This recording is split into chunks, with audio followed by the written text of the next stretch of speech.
avec ce beau bleu de travail que porte Kevin Derblum. Bonjour Kevin. Bonjour Ilana, bonjour David. Bonjour. Et bonjour Philippe Vigier. Ravi de vous voir car il faut bien l'avouer, depuis que François Bayrou a quitté Matignon, les Français se posent tous la même question. Il est où le modem? Il est où? Alors? Eh ben non, moi j'ai trouvé la réponse. David, musique.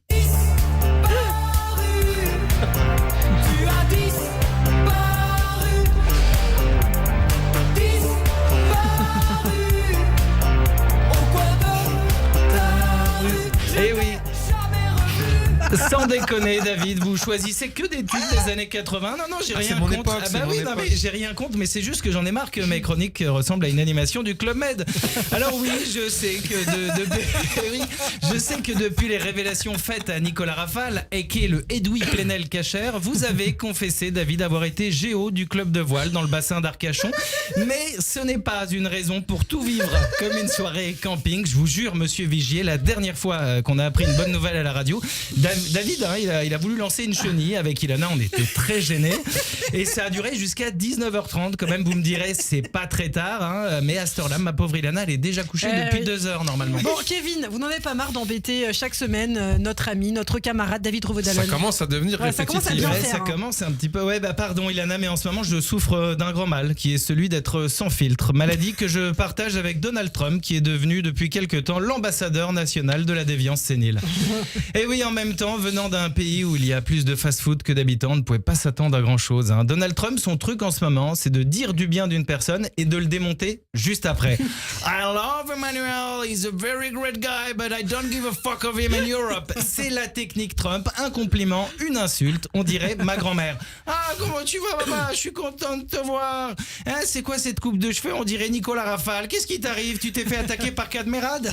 Eh oui, Ilana, je suis sans filtre en ce moment, pourtant j'ai tout le temps détesté les personnes qui n'avaient pas de filtre, car il n'est pas toujours bon de dire la vérité. Il n'y a qu'à voir en politique. Hein. On n'imagine pas Sébastien Lecornu arriver devant l'Assemblée et dire « Bon bah là, c'est foutu ». Ça casserait l'ambiance. Hein. Même si David Revaudalon débarquait avec 6 litres de Ginto et une compile best-of de ses meilleurs... réputation. Et une compile best-of de ses meilleurs mix du Macumba Night, même lui, il aurait du mal à égayer la pièce. Et oui, mon David. Si ça arrivait, Ilana, je pense qu'il faudrait finalement peut-être renoncer au projet d'interdire la vente d'alcool à la buvette de l'Assemblée, auquel cas ça risque de se terminer en suicide collectif au Palais Bourbon.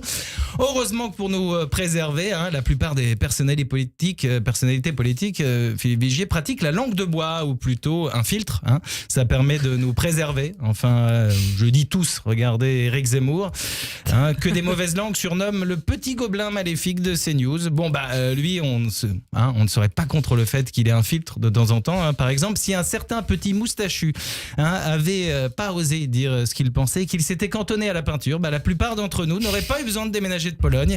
Et oui, qui sait, les Ashkénazes seraient peut-être aussi des gens funky. Du coup.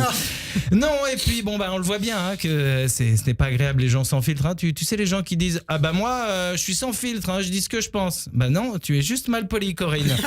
Non, ça sert à rien d'être honnête. En vrai, ça n'a jamais rendu service à personne. Je vois, moi, avant d'être sans filtre, j'ai jamais été honnête avec ma femme. Pour illustrer mon propos, ce n'est pas que ma femme a toujours raison, disons qu'elle n'a jamais tort. Eh bien, vous savez quoi? C'est le secret d'un couple qui dure, Ilana. Eh oui, à quoi bon dire la vérité quand cette vérité vous fait juste dormir sur le canapé?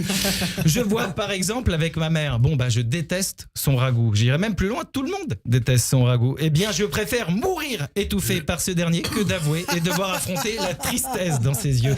J'ai même envie de dire que si vous voulez que je sois honnête, c'est la preuve que vous n'aimez ni moi ni ma mère et que par ricochet vous êtes antisémite. J'espère qu'elle vous écoute pas, maman, ce matin. Je sais pas, faut voir. Parce que c'est un scoop quand même. Mais oui.